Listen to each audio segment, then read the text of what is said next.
দেরি না করে সে সেই হাড়ির ঢাকনাটি খুলে ফেলল। পাতিলের মুখের সেই ঢাকনা খোলার সাথে সাথে সেখান থেকে বেরিয়ে এলো এক রাক্ষস। দেখতে দেখতে রাক্ষসটি বড় আকার ধারণ করলো। দেখে মনে হয় যেন আকাশের সমান উঁচু। রাক্ষসকে দেখে জসিম খুব খুশি হলো। আলাদিনের আশ্চর্য প্রদীপের গল্প তার জানা ছিল। সেখানে প্রদীপের ভিতর হতে এক দৈত্য বের হয়ে আসতো এবং সে আলাদিনের ইচ্ছা পূরণ করে দিত।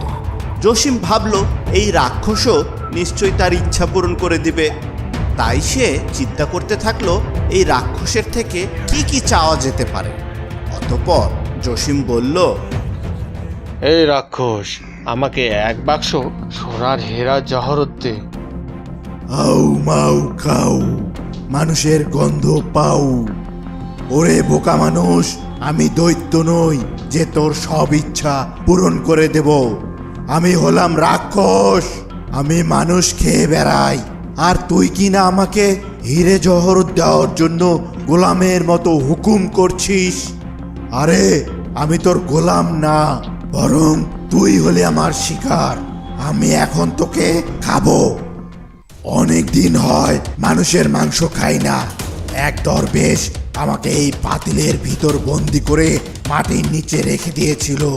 তখন থেকে আমি অপেক্ষা করছিলাম কেউ আমাকে ঘুরে বের করুক আর আমি তাকে খেয়ে ফেলবো।